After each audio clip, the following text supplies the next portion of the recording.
Very good.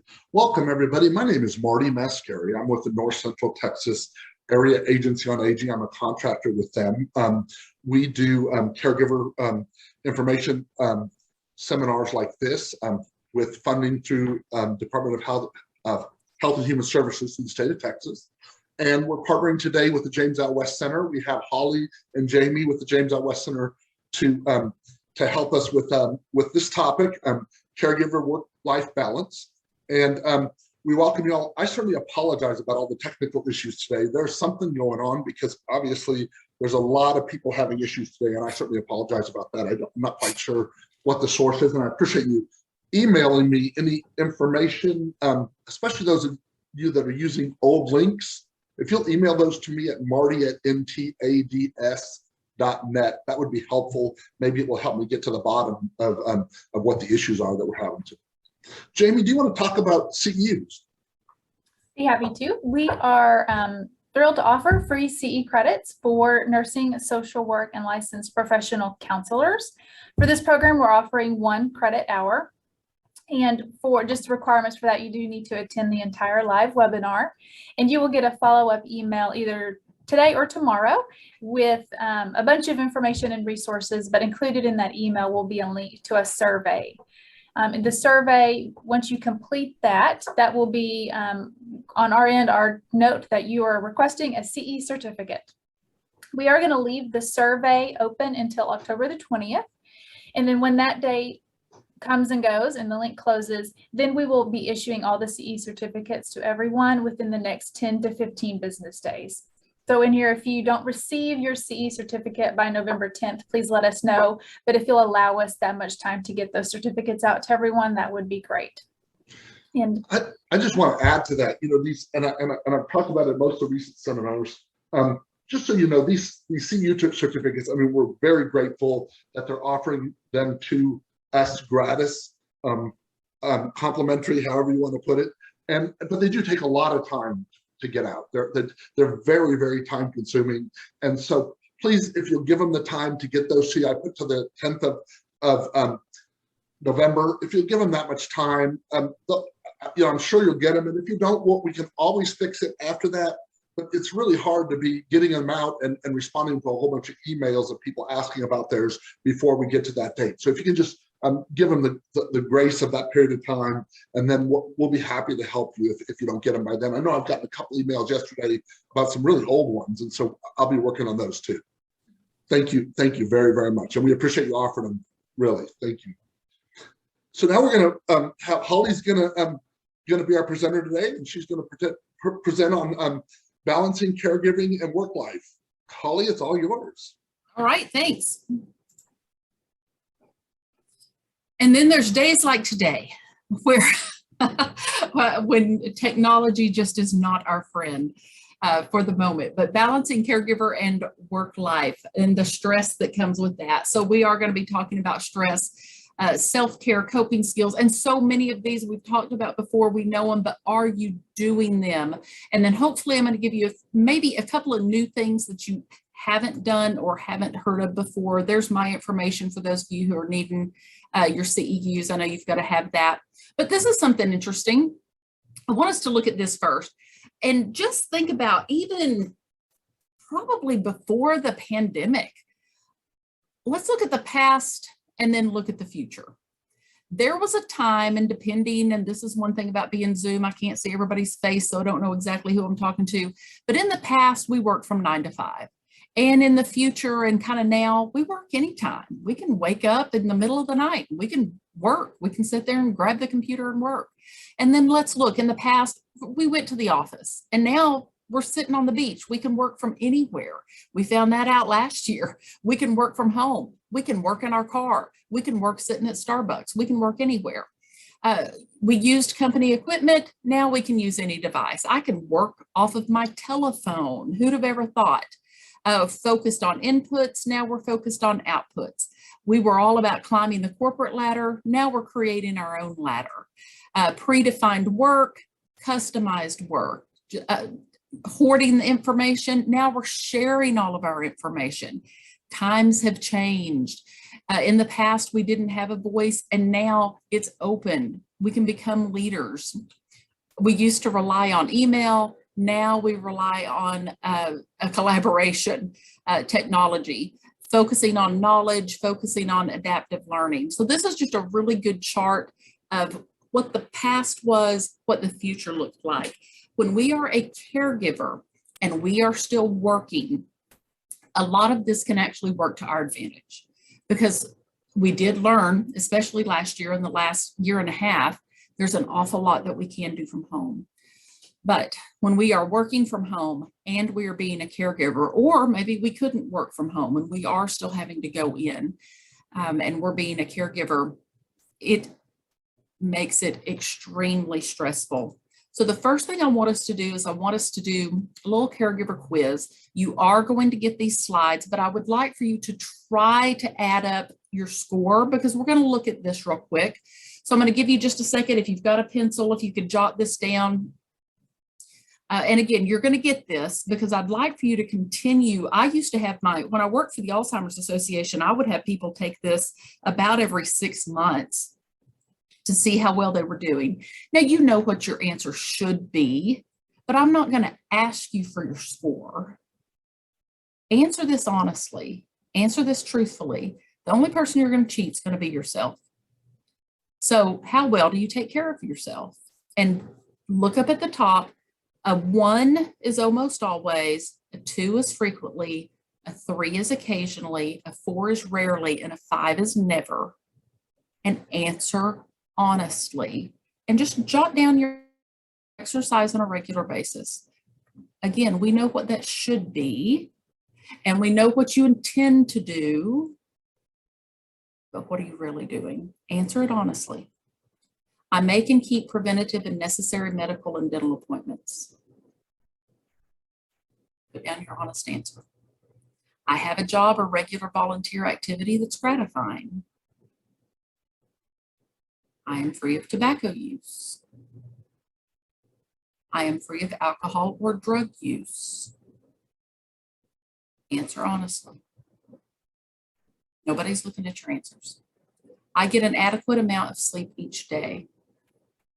So that's the first 6. We've got 6 more. Give everybody just a second to get those written down. Just need your score. Let's look at the next 6. And again, a 1, almost always, a 2 is frequently, 3 occasionally, 4 rarely, 5 never. It's up at the top. Okay, I have a hobby or recreational activity that I enjoy and spend time doing. I eat at least 2 or 3 balanced meals a day. Again, answer honestly, not what you should do or what you plan to do, but what you actually do.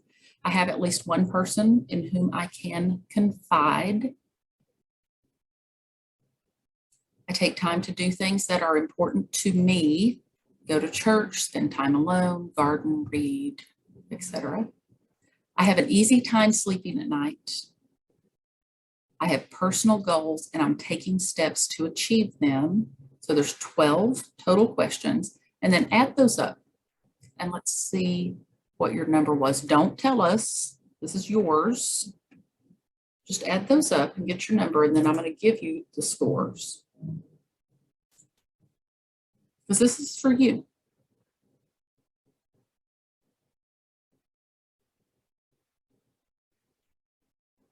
And again, this is a caregiver quiz that I used to use. I used to help people keep their loved ones at home as long as possible.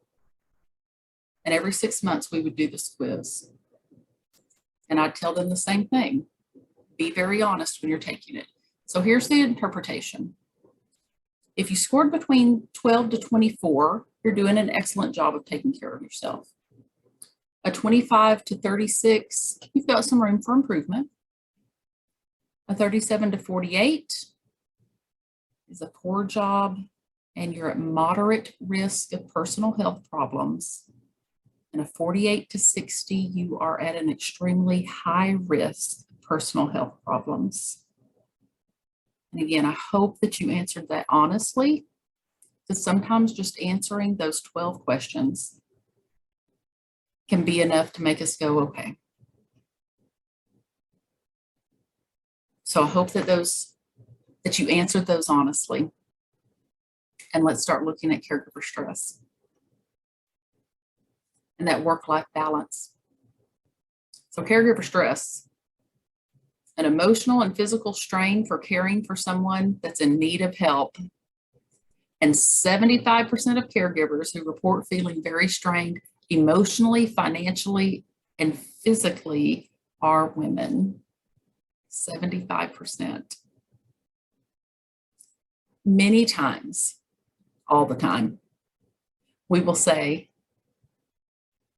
that the caregiver is the hidden patient. I know our medical director here says once there's a dementia diagnosis, there's not just one patient, there's now two patients, because that primary caregiver is also a patient. We're going to look at some statistics that, if you haven't seen them before, are very staggering. And why is that? Because dementia doesn't just affect the patient. Dementia affects the entire family. Most people, when we first start down this road of dementia, they know one thing about the word dementia. Because when we go out and teach, when Jamie and I teach, and we open up the floor and say, tell me everything you know about dementia, we typically get three answers: memory loss, they forget, and they can't remember. Well, those are all the same answer. But that's about all that people know about dementia. They don't know that this is a progressive disease that can last for years. And that as the disease progresses, they're going to start relying more and more on that primary caregiver. And that it is not just going to affect their memory, that it's going to affect their judgment. It's going to affect sequencing. It's going to affect their ability to take care of themselves. It's going to affect their language. It's going to affect every single thing about them because their brain is failing. Their brain cells are dying. And they're going to start to depend more and more and more on their caregiver. And that's going to take more and more time, because it's going to get to the point where even simple tasks that they have been doing since they were 2 and 3 years old, like getting dressed or eating a meal, is going to require assistance. And we're either going to have to do it, or we're going to have to make arrangements for someone else to do it. It's not a typical disease model. It doesn't progress like other diseases do. So more than 80% of caregivers in general, that other statistic was specific to women, report high levels of stress, and nearly half report that they suffer from depression. Now, these numbers have changed a little bit this year, and I'm thinking that they're probably going to continue to go up simply because of the pandemic. So we've now got to add that into the equation. So we already have the stress of being a caregiver of somebody with dementia, and we are still working. But let's add to it a pandemic. And we know that the numbers have gone up on every one of these with everybody, not just in caregivers. So it'll be interesting to see how these numbers change, because they already were creeping up. But this is a study out of UCLA that found that 41% of women care partners and 54% of men who are care partners or caregivers are coping with the stress of being a caregiver by using alcohol. This is very, very common. I have individuals and people in support group talk to me about this there's not a week go by that I don't have somebody talk to me about alcohol use. It's easy, it's available. You can grab it at the grocery store, you can grab it at the convenience store. Number one thing that I hear, I used to have 1 glass of wine, and then it was 2, and now I finished the bottle. Cannot tell you how many times I have heard that sentence. It's a way to cope. 51% of caregivers admit to overusing prescription medications, overusing prescription medications. 16% will start to smoke again, and many times they've been off of cigarettes for sometimes decades, but they'll pick up the cigarettes again. And then here's the big one. 72% of caregivers are overweight. It's something that they can do with their loved one. This is very easy because those of you who have been in our classes before, what do we talk about? The number one distraction that we use with somebody with dementia is food. The sweeter, the better. Well, why not join them when we're doing that? I even laugh when I'm doing our orientations and say, I don't know anybody who works in memory care that doesn't carry a little bit extra weight because we're forever having sweets. 72% caregivers are overweight. So let's look at the emotions of our care partners, because many times we really don't call them what they are. And in counseling, we actually have a phrase that we use where we say, if you can name them, you can tame them. If you can name your emotions and really call it what it is, then you can get it under control. And keep in mind, we're not at the end of this pandemic. This is still the messy middle. This is not the new normal. But think about this, abnormal has become our normal. And the other thing that I have really been talking about now for over a year, and you've got to allow yourself to hear this and accept it. It is okay to have feelings that are not normal to you during a time that is not normal. It's okay to have feelings that are not normal to you during a time that is not normal. And the past year and a half has not been a normal time. So if you've caught yourself having some feelings, thoughts, emotions that you're not used to, that's okay. We've been in a time that we were not used to and that we haven't done before. So it's okay to have feelings that aren't normal to us during a time that's not normal. Just kind of hold on to that. And some of these feelings we're going to talk about. Many times what I have found whenever I'm doing support groups with caregivers of those with dementia, especially caregivers who still work, they just haven't used these words before. And that's what we need to do, is be able to put the words to it. There's sometimes we really call it what it is. There's some resentment. There's some resentment about that role reversal. It takes some adjustment. It doesn't just have to be with an adult child and a parent, although that's really a role reversal. But it can be with spouses as well. There could be some role reversal. We can resent them for getting sick. Now, we know in our rational minds that they didn't do anything to make this happen. And that's why that word's hard to say. That's why support groups are safe places and individual counseling is safe.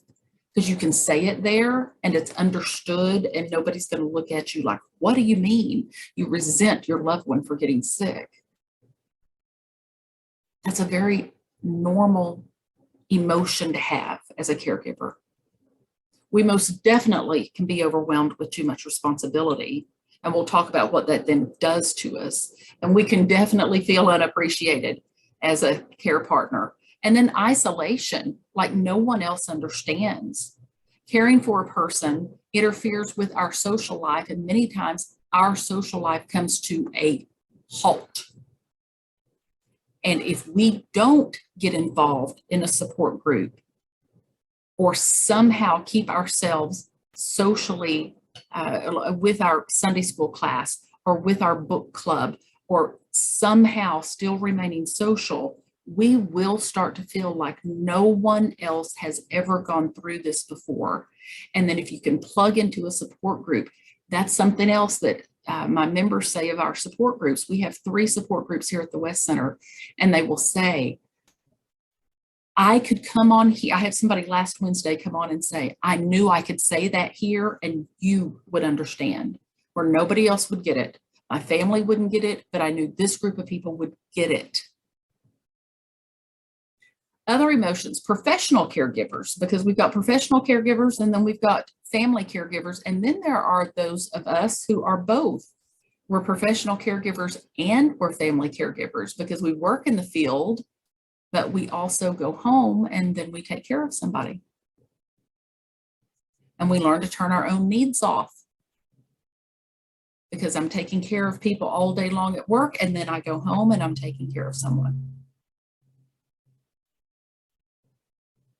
Adult children especially are often our ones that are juggling the most responsibilities because they are taking care of parents, they have a spouse, they have children, they have careers, they may have grandchildren who have soccer games on Saturday and want them to be there, and they are sandwiched.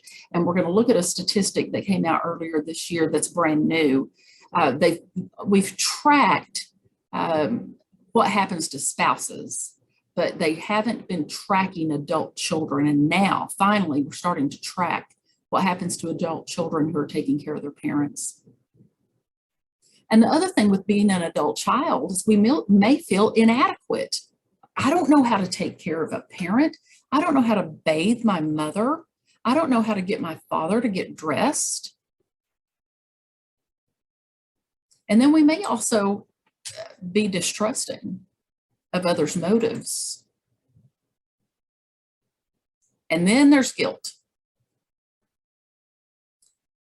Whenever I do one-on-one sessions with anybody or in support group, we talk an awful lot about trying to replace the word guilt with remorse. Guilt can make us feel like we're being convicted of something. And in therapy, in cognitive behavior therapy, we are about rephrasing. Let's change the perception of it. And instead of using the word guilt, what if we use the word remorse? Instead of having all this guilt about what I woulda, coulda, shoulda done, we called it remorse. And we stopped to think about we didn't know what we didn't know. And we did the best that we could with the information that we had at the time. It's not unusual at all for caregivers to suffer from depression. And that's before a pandemic. In the last 18 months, prescriptions for antidepressants and anti-anxieties have gone up tremendously. Also, caregivers have high rates of high blood pressure, irritable bowel syndrome, and they receive injuries due to caregiving. I talked to somebody just today who had been injured taking care of her husband. Because we sacrifice ourselves to make sure that they are safe. And you may wonder, why in the world do we get something like irritable bowel syndrome? Whenever our amygdala, when we kick into that fight, flight, freeze, which we're in so much as a caregiver, and we dump that cortisol and we dump that adrenaline, it stops our digestive system. And so we'll go from constipation to diarrhea, back and forth, and that's irritable bowel syndrome. And many times caregivers don't connect those dots. Anxiety, typically when we talk about depression, we're talking about the past, that we're kind of landing in the past and sitting there, and anxiety is when we're looking toward the future and worrying and thinking a lot about the future. And then we've also got that criticism that comes from family members or from others who are not here, but they're trying to give us information about what maybe we should be doing. And why is it that dementia affects caregivers in a different way? And part of the reason is because it lasts so long. It can last anywhere from 3 to 20 plus years. The longest I personally have known is I knew a family whose loved one was diagnosed for 23 years. Now, that isn't common. We don't normally see that. We normally see 5 to 10 years. But imagine 23 years taking care of somebody. We're vulnerable to burnout, professional caregivers and family caregivers of those with dementia. Because this is a long marathon. There is no sprint involved. in caregiving for somebody with dementia.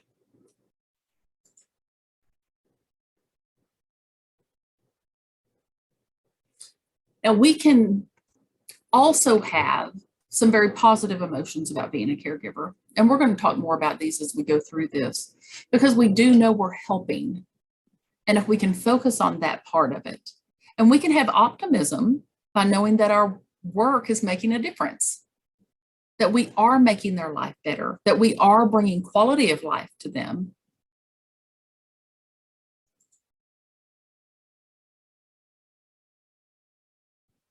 And again, this is just stressing again that as caregivers, we tend to work long hours, especially if we are still working. We're not paid for caregiving for somebody at home. We're prone to injury. We're prone to depression. We tend to not take care of ourselves because we are too busy taking care of everybody else. We're making sure that our loved one that has dementia is taken care of. We're looking after our spouse. We're looking after our children. We're taking care of our careers, and we're falling through the cracks. I share an awful lot the story of my caregivers that I used to have when I was going in people's homes, who would tell me that they were cutting their own medication in two. They were cutting it in half so that they wouldn't have to go to the doctor as often. And to them, that made perfect sense. So they were taking care of everybody else. They weren't taking care of themselves. And when I asked them, what kind of medication is it that you're cutting in two? It's my blood pressure medication, my heart medication, my depression, my antidepressants. And so that they wouldn't have to go back for refills every 3 months, they would cut them in half, so they only had to go back every 6 months. And what can happen to us? As caregivers, we can start to have short-term memory problems because of stress. And this is when people come to us and say, Holly, I think I'm catching it. Can you catch dementia? That's where we stress. It's not contagious. You can't catch it. But you can start to have short-term memory problems because of the stress of caregiving. You may catch yourself repeating actions. I've washed this same dish now for 5 minutes, or I've already done, or did I take my pills? That's pretty common. Forgetting to take our own pills, forgetting to whatever it was, because we're foggy. We may catch ourselves even neglecting our own appearance, not getting our hair cut, not going to the dentist ourselves. And then changes in eating habits. And we saw those statistics earlier. We tend to go for what's fast and what's easy. And then let's look at this list. And this has grown. This has grown over the past few years. Emotional and physical signs of burnout and compassion fatigue. And now we've got that new term, COVID fatigue. And we've got another new term, Zoom fatigue. We're all tired. Look at those though, and instead of just kind of glancing at it, actually read those on emotional and physical. And as you go through it, count how many of them, and again, I'm going to ask you to do like I did with that caregiver quiz at the beginning, be honest with yourself. How many of those are you right now?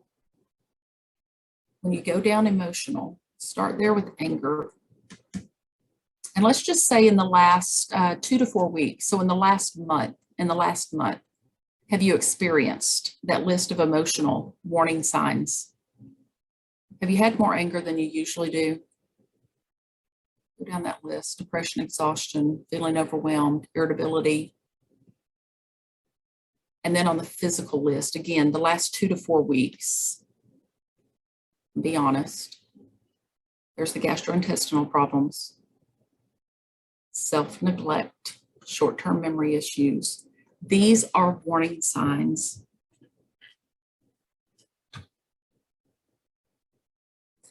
And if anyone has mentioned them to you, could you take just a minute and think about whether what somebody's saying to you might be true rather than getting defensive. I talked to someone this morning whose family had kind of done an intervention because she's taking care of her husband, and her adult children had to come to her with their concerns about her. And she said, it was like they held a mirror up in front of my face, because she was just on, her words were like autopilot. I was just on autopilot. And it took someone else saying it to her without her becoming defensive. So has anybody said something to you? The first step in resolving burnout and compassion fatigue is to recognize that you are suffering from it. Be open to what other people are saying to you without getting defensive. We'll talk about why is it we get defensive. Anger is easy. Anger is the easiest emotion to go to. For most people, anger is the easiest emotion to go to. Because when we go to anger, we can shut other people up. When we get loud, when we get ugly, we're in control, or we think we are. We can get other people to leave us alone. That's why we have so many angry people. Because at the root of anger, 9 times out of 10 is fear. We got lots to fear with this disease. No one can do everything. I've got this sign here in my office. I can do anything, but I can't do everything. That's one of those to remember. I can do anything, but I can't do everything. So we have all had disruptions in our expectations about how we thought our relationships would turn out. All of us have. What we thought would happen and what's actually happened are 2 different things. And then add dementia into that. It typically comes as a complete shock when we figure out exactly what it is that's going on with our loved one. But as caregivers of those that have dementia, we learn and we find out that we can build resilience. And there's the definition of resilience up there. And there are several different definitions of resilience. I put them all on there because I thought it was interesting. I like the first one the best, the capacity to recover quickly from difficulties and toughness, even though most caregivers wouldn't use that word. The ability to adjust easily to adversity or to change.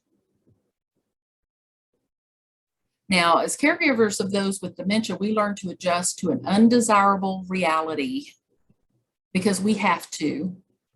We don't have an option. We master the art of drawing from our mental, emotional, physical, and spiritual energy. But then we can start to run low, and then we can face a crisis ourselves. We can develop resilience, though. There's ways that we can develop resilience. And after this past year, we now have an opportunity to come back. We can come back, and we can come back better, or we can come back bitter. I just went to a conference of the American Association of Christian Counselors, and I heard that said several times. I said, I'm going to use that. We can come back better, or we can come back bitter. And we have to stop reacting and start responding. Stop reacting and start responding. We're still in the messy middle. Abnormal is kind of the new normal right now. As caregivers, we adapt well in the face of adversity, trauma, threats, and stress. And most of us don't even realize we're doing it. And we actually do. And we do pretty well. And we don't give ourselves the credit for doing that. We've talked about how dementia affects care partners different than other diseases, and that it affects the entire family. one of the things that's on here that I just briefly want to talk about are two terms, and we've got other programs on this, and we've done them on here before, is ambiguous grief and anticipatory grief. So ambiguous grief is whenever we are mourning the living, where we're actually grieving the living, and anticipatory grief is whenever we are grieving the future, or we are mourning the future. And as caregivers, care partners of those with dementia, we're going through both of those. We just don't call it grief because we tend to hear the word grief and we think of death. But grief is loss. And so right now, as a nation, we're in collective grief because we are mourning the loss of what used to be normal that we're not going back to. We're not going to go back to what was before. And we're kind of working through where are we headed. So ambiguous grief is when we are mourning losses of parts of relationships. So think of it this way. I'll often, whenever I'm counseling with somebody, I will ask them, tell me about your husband, tell me about your wife, tell me about your mom, tell me about your dad. Who are they to you? And this comes up all the time. Well, they were my best friend. And then there's lots of tears. And they'll continue to describe them to me, but I go back to that. So what is it that we're mourning right now? This person is still alive, but I don't have my best friend anymore. My mom is still here in her body, but I don't have my best friend. I can't just call her until we don't go shopping. We can't. That is real grief, and we need to call it that. And we need to allow ourselves the time to go through and grieve this. So that is something also that's very different with dementia, because we are grieving somebody who is alive. And then we're also grieving the future. Now, here are those statistics, and we've used, especially the one about spouses, we've used this, but this is a newer one with adult children. And so many times families don't know this. Care partner spouses between the ages of 66 and 96 who are experiencing mental and emotional strain have a 68% higher risk of dying than people the same age who are not caregivers. So 68% of the time, that spouse who's taking care of their loved one is going to pass away before the person with dementia. And then this staggering 63% of the time, an adult child who has been a caregiver for 4 years or more will pass away before their parent because of the stress of caregiving. And I'm betting with 54 people on the call, I'm talking to some of you out there. You're still working, you're taking care of a parent. You may even be working in the field like I am. You're working in the field, you're taking care of a parent, you're married, you've got kids, you've got this whole other life. And 63% of the time, the adult child dies before the parent does. Stress-related issues. So what are some things we can do? So we're going to shift gears and start talking about what are some things that we can do. So one of the things, best care in the world is not going to change the outcome of dementia. Dementia is going to march on. But those frustrations about our powerlessness can contribute to our burnout. So we've got to start shifting our focus and have this spiritual renewal. So rather than dwelling on our inability to cure what is incurable, we can draw strength and comfort from what we can do. And we can provide dignity, we can provide care, and we can provide that dignity and care with love. So I'm going to give you some activities that maybe you have seen before and maybe you haven't. So I hope there's going to be a few things on here that you haven't heard of before. We all know some of these, but I tried to find some things that I hope will be new to you. This is a journaling activity that's called a purpose reflection activity. And that first box is correct. I've had people ask me, what do you mean, why are you? That's the question, why are you? And if you haven't journaled before, I really encourage you to do it. I've had people be hesitant, and I'll ask them, just sit quietly with a piece of paper. And even if you start to doodle, just let your emotions start to come out. And it's amazing what you'll find. If you will journal your way through this journey of dementia and keep it and be able to read it and look back on it, It's amazing the things that you can do and the things that you'll be able to read about as you go through it. But why are you? Why are you here? Why do you do what you do? Why do you get up in the morning? What keeps you awake at night? These are journal prompts. Some people take them one at a time. Some people will use this and they'll let it roll kind of into the next paragraph. When are you most alive? And then you just kind of follow that arrow. What does being successful mean to you? How might you apply your gifts to a pursuit of what's deep interest and helps others? And just work your way through this. My favorite is the last one. If you met an older version of yourself, what sage advice would they give you? This that we're doing right now is temporary. This is a really good exercise. And then it's good to do it again. To do this, come back and do it again in 6 months.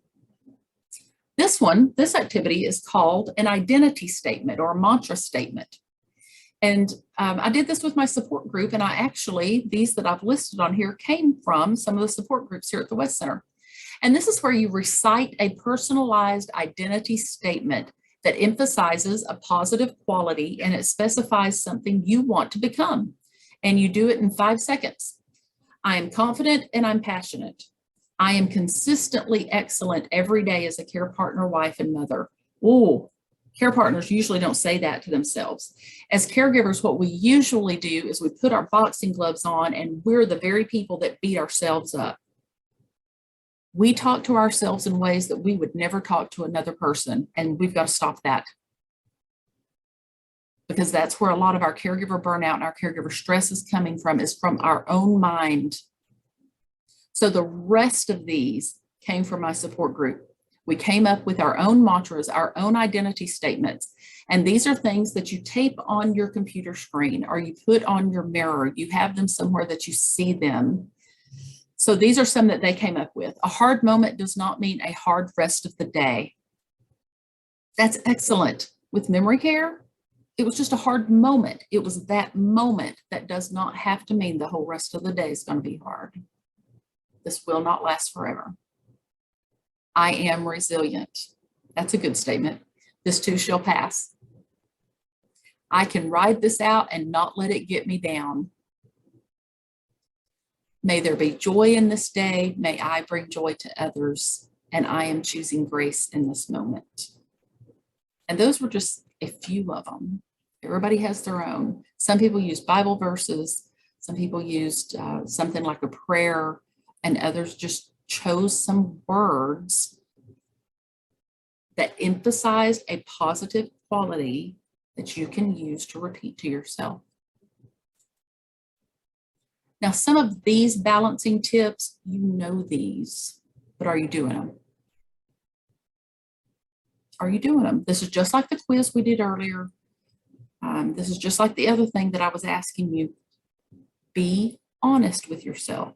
If someone were to come up and ask you, what are some things that I need to do to take care of myself? Most of us could recite the majority of these, but are you doing them? We don't tend to ask for help. And with memory care, we have to ask for help. We're not going to be able to do this whole thing by ourselves. We've got to create a team, and we've got to look outside of our family for that team. We've got to look to the neighbors. We've got to look to the church. So many times it's nobody's business. I don't want anybody else in here. I don't want anyone coming to my house. People are actually willing to help. It's amazing what you'll find if you'll look for it and if you'll accept it. We've also got to get organized, prioritize, and get a routine. We've got to have a schedule, and we've got to schedule in some social activities. Keep ourselves connected. Making our health a priority, eating a balanced diet. Again, this is things we know to do, but are you doing it? Making sure that you can get some rest. And sometimes that may mean that we've got to put our loved one into respite for a few days or for a long weekend every once in a while. getting some type of exercise. So I used to say this to my clients and they'd go, now, Holly, when am I possibly going to exercise? And I'd ask them, do you walk to the mailbox? Yes. Could you walk to it twice? Okay. Could you walk to it 3 times? Could you walk to it 4 times? Could you do something? We can all find something we can do. Laugh. Now, this is one that's easy to do. We can find something to laugh at. We all have these phones, and on those phones, there's this thing called YouTube where we can put in funny baby animal videos. I promise you'll laugh. Type in children laughing videos, and I promise you'll laugh. And if we can laugh for a little bit, and if we can get some serotonin and some dopamine going instead of that adrenaline and cortisol, that helps. Taking a break, see your own doctor, and then find your community resources. We're one of those resources. Find a resource that will help you find some help. And then some other tips I want to just go through real quick. We got a late start, but I'm gonna start wrapping it up. Making sure that you are doing some breathing, some deep breathing. My favorite one is the 4x4, where you breathe in for 4, hold for 4, breathe out for 4. Making sure that you're breathing from your belly and not from your chest. Whenever we're breathing from our chest, we can get to where we almost hyperventilate. So we want to do more of a deep belly breathing. We can do that anywhere. I do it. I did it this morning, sitting on 35 in traffic. I can't let my day start like this. I've got to take some deep breaths, or else I'm going to have myself worked up before I ever even get into work. Another great time to do it, if your loved one is placed on your way in to go see them, put that smile on, take those deep breaths, and this is how we're going to walk in to see them. Before we walk in the room, before we walk in the house, I do this before I answer the phone. I'll take a breath, smile on before I answer that phone. I'm setting a tone. Finding a way to relax. This is different for everybody. We all have our own thing that relaxes us. And finding some time to do that.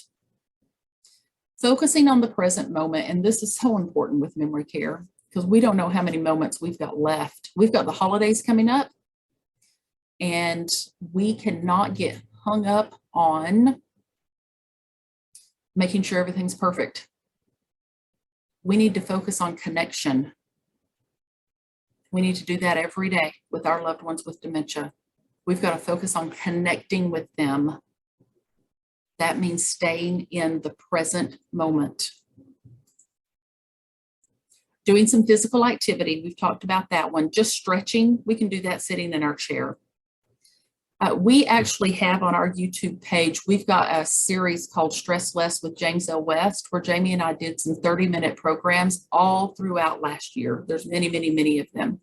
And we did some 30-minute programs on stretching, physical activity, yoga, all of these things that I'm talking about that you can go and find. Positive thinking, this is where you repeat those mantras to yourself, or you have them posted around yourself. You reframe your own self-talk. Imagery is another great one. Think of your favorite place. This is where you can take those deep breaths and you actually think of your favorite place and you go there with all of your senses. This is one of my favorites, so I'll put it on here. A fireplace, and it's almost that time of year. So imagine yourself sitting in front of a fireplace. You're wrapped in a fuzzy blanket. You can hear the fireplace popping, crackling. You can smell the fireplace. So you allow yourself to just go there for a few minutes. You take a deep breath. This is called imagery. You find your own place that makes you comfortable. This is another way to relax. Your music list.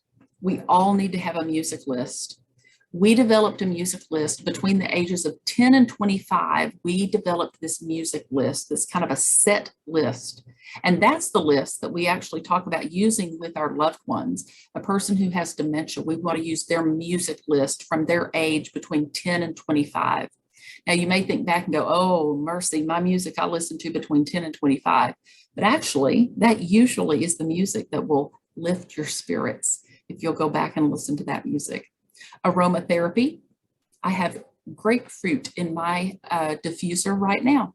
Aromatherapy, there's different ones listed on there: lavender, eucalyptus, pine, orange spice.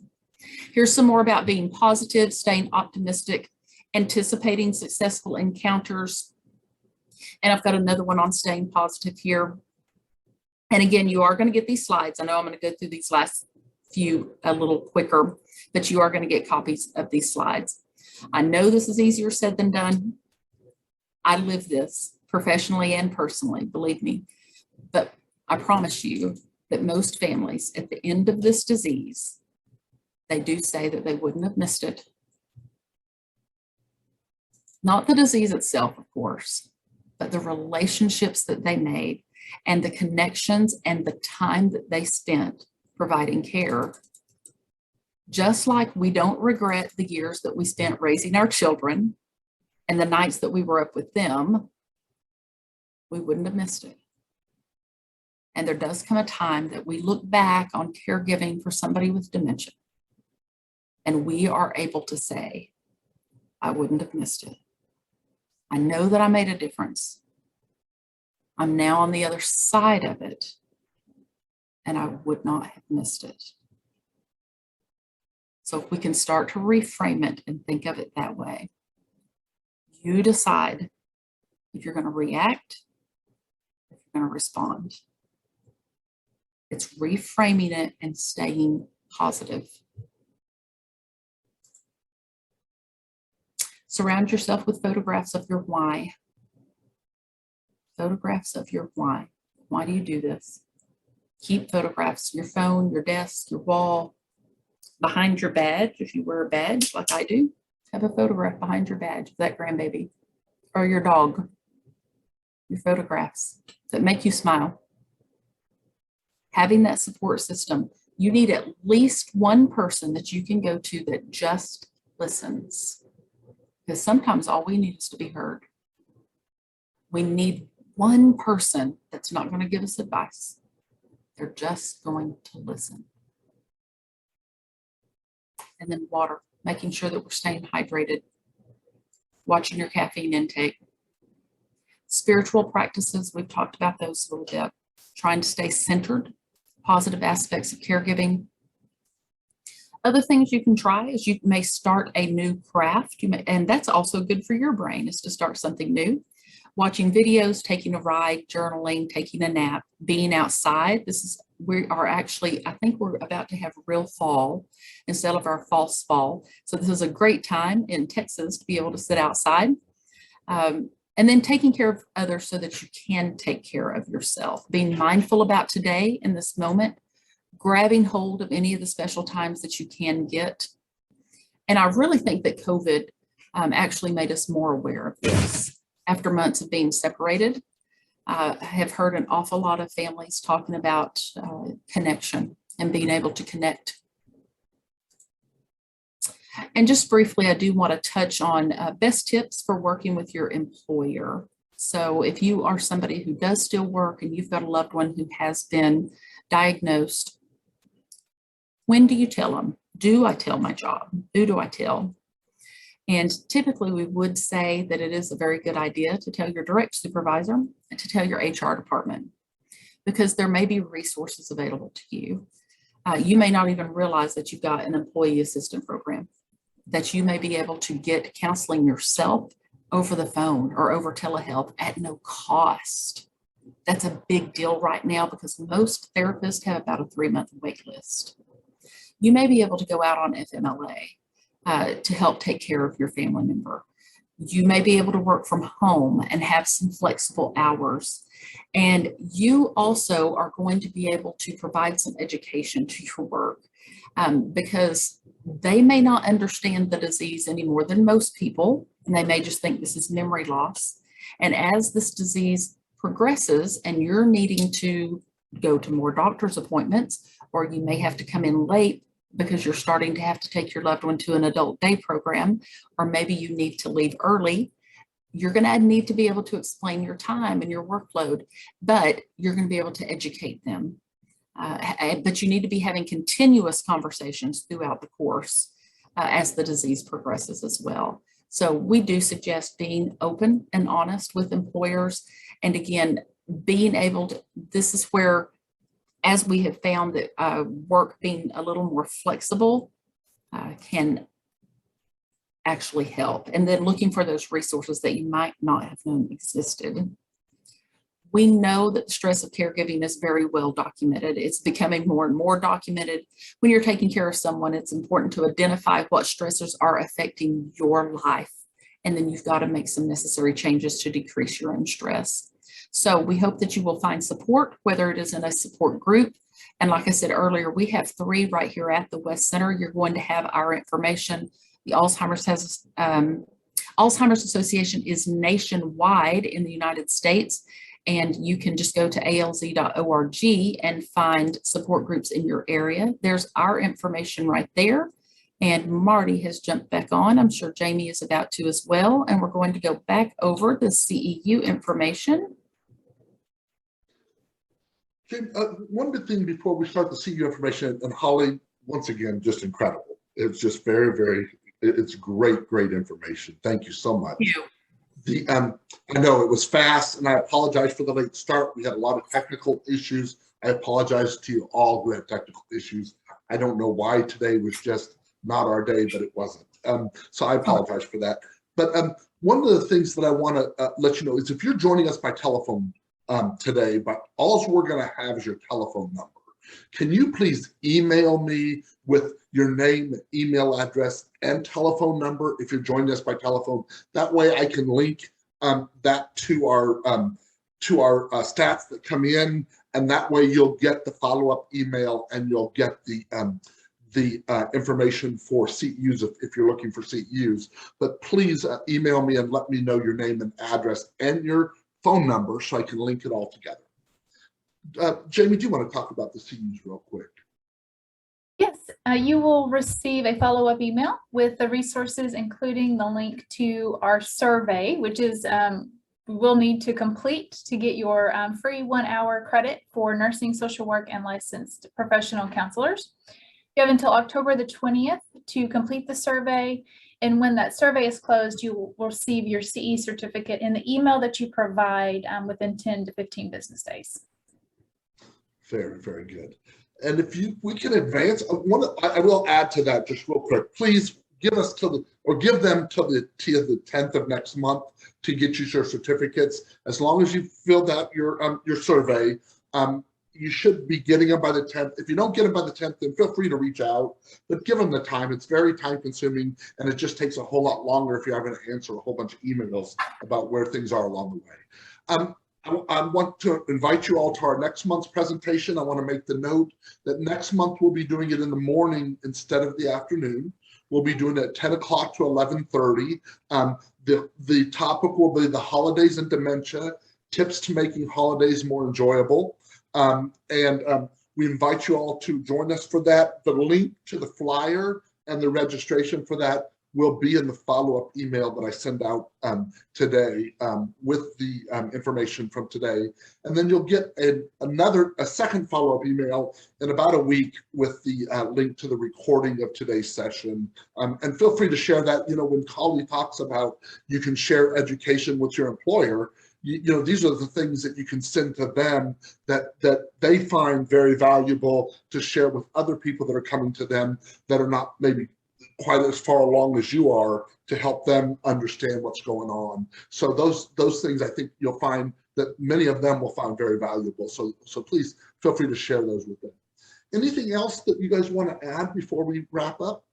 Yeah, Marty, I just was going to say with this program that's coming up in November, I started doing this program years and years ago and have just added to it every year. So not only are we going to talk about the holidays and dementia, but we're also going to give gift ideas for people who have dementia, because that is a question I get every year. What in the world do you get someone who has dementia? We're going to have gift ideas for what do you get a caregiver, but we're also going to get do I bring them home if they're placed? How do we have the holidays at a nursing home or at an assisted living? How do we have the holidays at home this year? What do we do if there's some challenging behaviors during the holidays? What do I tell people who are coming in from out of town that maybe hasn't seen them in a year? We're going to address all of that and then things that we can do to include our loved one in the holiday. So it really covers a lot of information. That one is an hour and a half, and it has just grown every year. So I really hope that you'll be able to join us for that next month. Great. I'm going to add one thing to that firsthand experience. Years ago, I used to manage a facility here in Dallas, and we had the dementia care, and we had the support groups. I really, really encourage you to take advantage of the support groups. But I will tell you real quick, over the holidays, we had a support group, and a family came in and they were taking their loved one out of town for the holidays. And another family had said, you want to be careful, had really given them some information in hopes of helping them. Well, the family decided to do it anyway, and it was a disaster. It was an absolute disaster. And they came back and were so grateful to the people for at least sharing the information and trying to help them. Support groups are very, very valuable. Take advantage of them. I know James L. West has them. I know your Alzheimer's Association has them. They are powerful tools if you're taking care of someone with dementia.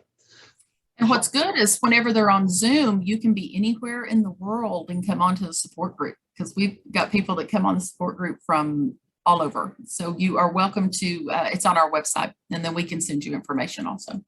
Nice, nice. I'll actually add the link to their website when I send you out the follow-up email, so you all will have that information. Holly, once again, thank you so much. Jamie, we certainly appreciate you both. The partnership's been wonderful, and we look forward to seeing you all next month on the 9th. Thank you so much, and y'all have a great day.